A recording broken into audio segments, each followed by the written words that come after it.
سورۃ البقرہ کی آیت نمبر 217۔ الحمدللہ وکفی والسلام علی عبادہ الذین اصطفی خصوصا علی سید الرسل وخاتم الانبیاء وعلى آلہ واصحابہ الاتقیاء۔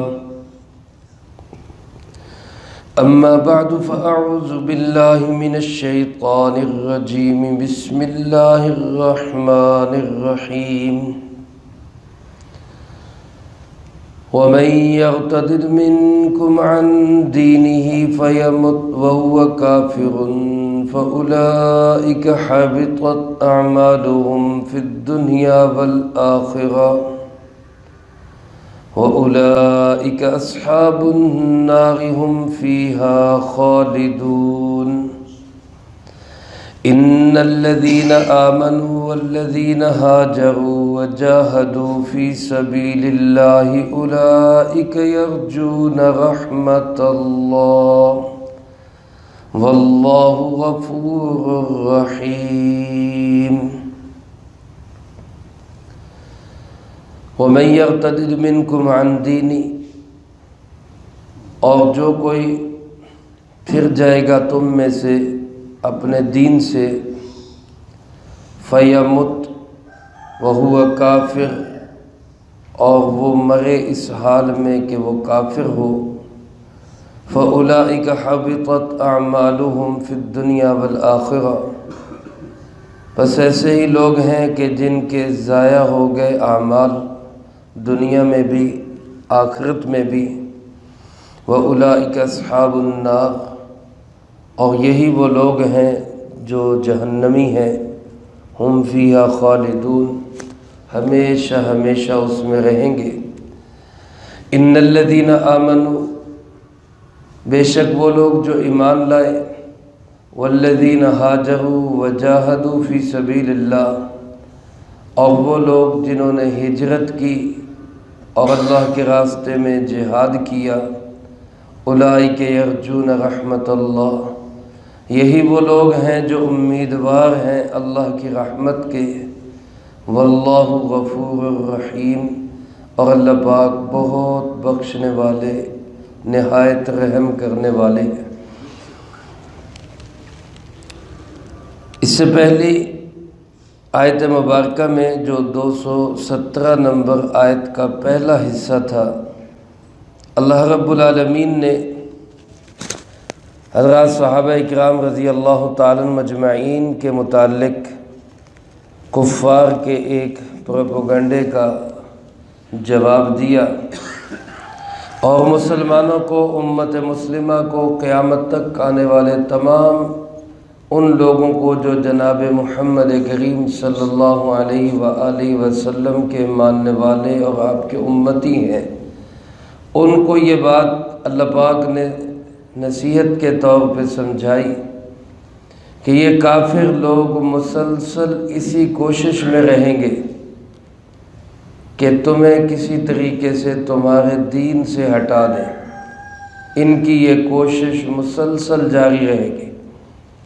جس طرح کہ پہلے پارے میں بھی آپ حضرات سماعت فرما چکے، اللہ پاک نے فرمایا تھا وَلَن تَرْضَىٰ عَنْكَ الْيَهُودُ وَلَا النَّصَارَىٰ حَتَّىٰ تَتَّبِعَ مِلَّتَهُمْ، یہ یہودی ہوں یا عیسائی ہوں، یہ تب تک آپ سے خوش نہیں ہوں گے جب تک آپ ان کے دین کے پیچھے نہ چل پڑیں، اپنا دین چھوڑ کے ان کے پیچھے نہ چلے، یہ آپ سے راضی ہونے والے نہیں ہیں۔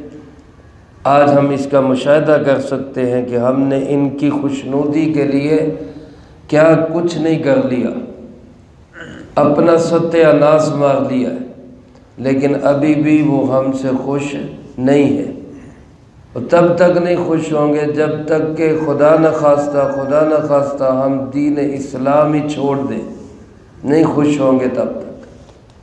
اس لیے ان کو خوش کرنے کی بجائے ہمیں خوش کرنا چاہیے کس کو؟ اللہ کو اور اللہ کے محبوب جناب محمد کریم صلی اللہ علیہ وآلہ وسلم۔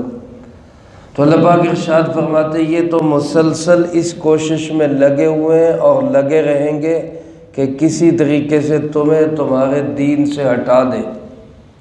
اب اگر کوئی شخص دین سے ہٹ جائے، اسلام لانے کے بعد پھر اسلام سے پھر جائے، ایک دفعہ کلمہ ایمان پڑھ لے اور پھر انکار کر دے، ایسے شخص کو شریعت کی اصطلاح میں مرتد کہا جاتا ہے۔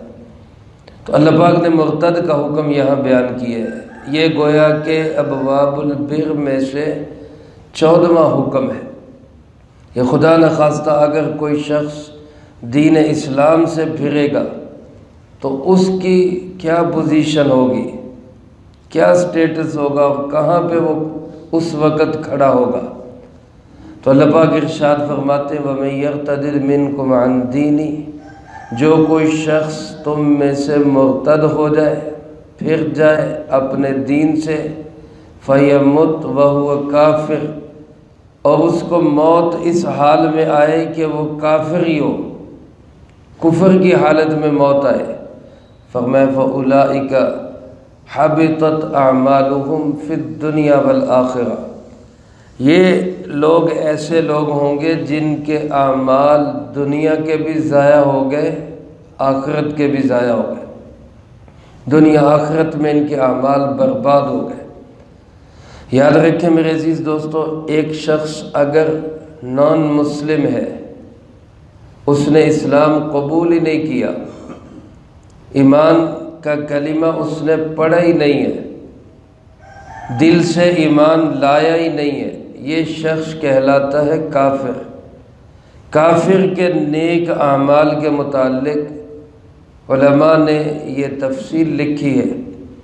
اگر کوئی کافر نیک عمل کرتا ہے، رفاع عامہ کے کوئی کام کرتا ہے، خدمت کے کوئی کام کرتا ہے، لوگوں کے لیے راستہ بناتا ہے، کوئی سڑک بنا دیتا ہے، کوئی اور رفاع عامہ کا کام کر جاتا ہے، اور پھر وہ بعد میں مسلمان ہو جاتا ہے، تو اس کے مسلمان ہونے پر جتنے اس کے حالت کفر میں نیک اعمال ہوئے ہیں، اللہ پاک اس کو ان کا بھی اجر و ثواب عطا فرما دیتے ہیں، دنیا میں بھی آخرت میں بھی۔ لیکن اگر وہ اسلام قبول نہیں کرتا اور حالت کفر میں دنیا سے چلا جاتا ہے، تو پھر اس کے نیک اعمال کا آخرت میں اس کو کوئی بدلہ نہیں ملے گا۔ دنیا میں اللہ پاک نیک نامی نصیب فرما دیں گے، اچھی شہرت مل جائے گی، مال و دولت مل جائے گا، لوگوں کے ہاں عزت ہو جائے گی، یہ دنیا میں اس کے نیک اعمال کا بدلہ ہوگا، لیکن آخرت میں اس کے لیے کچھ نہیں ہے۔ اور خدا نخواستہ اگر کوئی انسان اسلام قبول کر کے دین ایمان کا کلمہ پڑھ کے پھر دین سے پھر جاتا ہے، تو علماء نے لکھا ہے کہ یہ ایسا شخص ہے کہ اس کے اعمال اچھے نیک کام بھی برباد ہو جاتے ہیں، دنیا میں بھی آخرت میں۔ گویا کہ یہ مرتد جو ہے یہ کافر سے بھی زیادہ برا ہے۔ اللہ پاک ہم سب کی اس سے حفاظت فرمائے۔ دین ایمان اسلام کا کلمہ ہمارے دلوں میں اس قدر پختہ ہونا چاہیے کہ حدیث پاک میں آتا ہے، اللہ کے محبوب صلی اللہ علیہ وسلم نے ارشاد فرمایا، مومن آدمی کو کفر کی طرف واپس جانا ایسے ہی مشکل لگتا ہے جیسے کسی کو ہاتھ میں آگ کا انگارہ پکڑنا مشکل لگتا ہے۔ جس طرح آگ کے انگارے کو پکڑنا مشکل، اسی طرح مومن کے لیے کفر کی طرف جانا مشکل ہوتا ہے۔ دن بھر میں بارہا ہمیں اس بات کی دعا بھی کرنی چاہیے، اللہ سے پناہ بھی مانگنی چاہیے کہ کہیں کوئی ایسا وقت نہ آئے، خدا نہ خواستہ ہمیں دین اسلام سے پھرنا پڑے۔ اللہ ہماری اس سے حفاظت فرما۔ حدیث پاک میں آپ صلی اللہ علیہ وآلہ وسلم نے ارشاد فرمایا، قیامت کے قریب ایک وقت ایسا آئے گا، صبح کو انسان مسلمان ہوگا تو شام کو کافر ہوگا، شام کو مسلمان ہوگا تو صبح کو کافر ہوگا۔ یصبح مؤمنا ویمسی کافرا ویمسی مؤمنا ویصبح کافرا او کما قال علیہ الصلاۃ والسلام۔ اب دین اسلام کو ہر وقت اپنے دل میں رکھنا، ایمان کے کلمے پر اعتماد رکھنا، اللہ اس کے رسول صلی اللہ علیہ وسلم پہ یقین رکھنا اور اس یقین کی خرابی سے بچنا، اس کے لیے نیک ماحول میں رہنا بہت ضروری ہے، کیونکہ گناہوں کے یہ اثرات ہوتے ہیں، جرائم کے یہ اثرات ہوتے ہیں کہ انسان رفتہ رفتہ دین اسلام سے ہی پیچھے ہٹنا شروع ہو جاتا ہے۔ اللہ پاک ہماری حفاظت فرمائے۔ تو نیک ماحول میں رہنا، اللہ والوں کے پاس بیٹھنا، علماء سے تعلق رکھنا، کسی اللہ والے نیک انسان صاحب شریعت انسان سے بیعت کرنا، یہ ہمارے ایمان کے بچاؤ کا ایک ذریعہ ہے۔ اس کے ساتھ ساتھ اللہ رب العالمین سے دعا روزانہ مانگنا، اللہ ہمارے ربنا لا تزغ قلوبنا بعد اذ ہدیتنا وہب لنا من لدنک رحمہ انک انت الوہاب۔ اے اللہ، ایمان کے بعد، ہدایت کے بعد پھر دوبارہ ہمارے دل ٹیڑھے نہ ہو جائیں، ایسا نہ ہو کہ کہیں ہم ایمان سے ہی پھسل جائیں۔ تو اس لیے فرمایا جو مرتد ہوگا اس کے دنیا میں بھی اعمال ضائع، آخرت میں بھی ضائع۔ دنیا میں ضائع کیسے؟ کہ اگر وہ بیٹا ہے وہ اپنے باپ کا وارث نہیں بن سکتا، اگر وہ باپ ہے تو بیٹا اس کا وارث نہیں بن سکتا، اس کے مال و دولت کے متعلق اس کی ساری ملکیتیں، تصرفات گویا کہ وہ ناقابل قبول ہو جاتے ہیں۔ کسی سے اس کی شادی ہوئی ہے تو نکاح ختم ہو جاتا ہے۔ اسی طرح اس کے دنیاوی اعمال جو اس نے حج کیا، نمازیں پڑھی، روزے رکھے، وہ سب اس کے وہ ختم ہو گئے، وہ ضائع ہو گئے، ڈیلیٹ ہو گئے سب کے سب۔ تو اس کے کسی عمل کا دنیا کے اندر بھی کوئی اثر باقی نہیں رہے گا۔ یہ مرتد شخص اگر بعد میں ایمان قبول کر لیتا ہے اور پہلے یہ حج کر چکا تھا، پھر خدا نخواستہ مرتد ہوا اور پھر ایمان لایا، تو علماء نے لکھا ہے کہ اگر پہلے حج کر بھی چکا تھا اب اس پہ دوبارہ حج فرض ہوگا، کیونکہ اس کا پہلا حج ختم ہو چکا ہے۔ تو گویا دنیا کے اندر بھی اس کے اعمال یوں سمجھے جاتے ہیں کہ بس اب ختم ہو گئے، آخرت کے اندر تو اس کے اعمال برباد ہیں ہی ہیں، دنیا میں بھی برباد ہو گئے۔ اور اللہ پاک فرماتے ہیں کہ یہ ایسا خطرناک ہو جاتا ہے کہ یہی اصل میں جہنمی ہے اور ہمیشہ ہمیشہ جہنم میں رہے گا۔ احکامات ہمارے دین کے اندر مرتد کے متعلق یوں ہے، آپ صلی اللہ علیہ وسلم نے ارشاد فرمایا من بدل دینہ فاقتلوہ، جو اپنا دین بدل لے اس کو قتل کر دو۔ اور غدار کی سزا جو ہے وہ ہر ملت، ہر دین، ہر قانون، ہر آئین کے اندر وہ قتل ہی رہی ہے۔ اس کو یہ نہیں کہا جا سکتا کہ یہ انسانی حقوق کے خلاف ہے۔ آج ہمارے جو مہذب لوگ ہیں وہ بھی غدار کے لیے سزائے موت سے کم سزا تجویز نہیں کرتے۔ برطانیہ نے جنگ کے دوران ایک وزیر کے بیٹے نے غداری کی، دوران جنگ اس کے لیے قتل کے احکامات صادر کیے، کسی نے واویلا نہیں مچایا کہ یہ انسانی حقوق کے خلاف ہے۔ تو اگر کوئی دین اسلام قبول کر کے پھر اس سے پھرتا ہے تو شریعت کی نگاہ کے اندر یہ غدار ہے، اور غدار کی سزا ہر قانون یہ کہتا ہے کہ وہ سزا موت ہی ہونی چاہیے، لیکن اسلام نے تو پھر بھی یہ کہا کہ فوری طور پہ قتل نہ کرو، 3 دن اس کو جیل میں رکھو، قید میں رکھو، کھلاؤ پلاؤ، اکرام کرو، دلائل دو، اس کے اگر کوئی اشکالات ہیں، کوئی اعتراضات ہیں، کوئی بات اس کے لیے جو ہے وہ قابل خلش بنی ہوئی ہے، اس کی وہ خلش دور کرنے کی کوشش کرو تاکہ وہ دوبارہ اسلام میں آ جائے۔ لیکن 3 دن کے بعد بھی اگر وہ اسلام کو قبول نہیں کرتا تو پھر غدار ہونے کی وجہ سے اس کی سزا یہ ہے کہ وہ موت کے قابل ہے، اس کو سزائے موت دی جائے۔ ہاں اگر مرتد ہونے والی خاتون ہے تو پھر امام ابو حنیفہ رحمۃ اللہ علیہ فرماتے اس کو قتل نہیں کیا جائے گا، لیکن تا حیات قید کر دیا جائے گا، یا ایمان قبول کر لے یا جیل کے اندر ہی مر جائے۔ اس لیے مرتد جو ہے یہ کافر سے بھی زیادہ خطرناک ہو جاتا ہے۔ اللہ پاک ہم سب کو اور تمام مسلمانوں کو ارتداد سے محفوظ رکھے۔ فرمایا یہ آخرت کے اندر ان کی سزا کیا ہوگی کہ یہ جہنم میں جائیں گے اور ہم فیہا خالدون، ہمیشہ ہمیشہ اس میں رہیں گے۔ اس کے مقابلے میں فرمایا ان الذین آمنوا، وہ لوگ جو ایمان لائے، والذین ہاجروا، اور وہ لوگ جنہوں نے ہجرت کی۔ شروع اسلام کے اندر 13 سال مکی دور کے بعد ہجرت فرض تھی، مدینہ منورہ کی طرف جانا یہ لازمی تھا۔ اب بھی یہ حکم ہے کہ کسی جگہ پہ کافر مسلمانوں کو دین پہ عمل نہ کرنے دیں تو وہاں سے ہجرت کرنا لازمی ہو جاتا ہے۔ ایسے علاقے میں چلے جائیں جہاں دین پہ عمل پیرا ہو سکے۔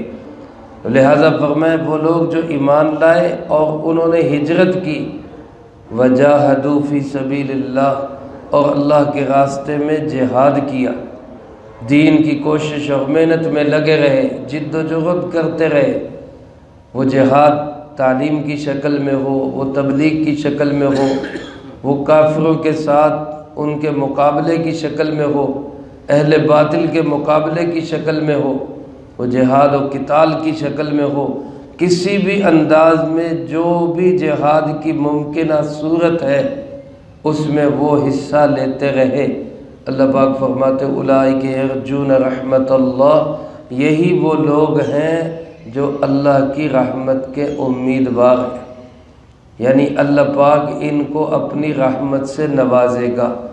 اس لیے میرے عزیز دوستو، اللہ نے ہمیں ایمان دیا ہے، ایمان کے لیے ہم ہجرت بھی کریں، اللہ کے راستے میں نکلیں، دین کے ماحول میں آئیں، اور دین کی جد و جہد کے ساتھ ضرور ہم شامل ہوں، دین کی محنت میں ضرور لگے۔ فرمایا کہ ایسے لوگ اللہ کی رحمت سے ضرور نوازے جائیں گے۔ واللہ غفور الرحیم، اور اللہ پاک تو بہت ہی بخشنے والا، نہایت رحم کرنے والا ہے۔ کام کرتے کرتے، دین کی محنت کرتے کرتے، ان سے اگر کوئی لغزش، کوئی بھول، کوئی غلطی سرزد بھی ہو جائے گی تو یہ چھوٹی چھوٹی غلطیاں اللہ بہت معاف کرتا ہے اور اللہ بہت رحم کرنے والا ہے، لیکن دین کی محنت میں لگے رہے۔ اللہ پاک مجھے آپ کو سب کو اس کی توفیق نصیب فرمائے، جو کہا سنا اس کو زندگی میں لا کے دوسروں تک پہنچانے کی توفیق عطا فرمائے۔ اللہم انت السلام ومنک السلام، تبارکت ربنا وتعالیت یا ذا الجلال والاکرام۔ اللہم اعنا علی ذکرک وشکرک وحسن عبادتک۔ اللہم احسن عاقبتنا فی الامور کلہا واجرنا من خزی الدنیا وعذاب الآخرہ۔ اللہم واقیتا کواقیت الولید، اللہم استر عوراتنا وآمن روعاتنا۔ اللہم انا نجعلک فی نحورہم ونعوذ بک من شرورہم۔ اللہم طہر قلوبنا من النفاق واعمالنا من الرياء والسنتنا من الكذب وعيوننا من الخيانة فإنك تعلم خائنة الأعين وما تخفي الصدور۔ اللهم إني أسألك الصحة والعفة والأمانة وحسن الخلق والرضا بالقدر۔ ربنا تقبل منا إنك أنت السميع العليم وتب علينا إنك أنت التواب الرحيم۔ وصلى الله على النبي الكريم وعلى آله وأصحابه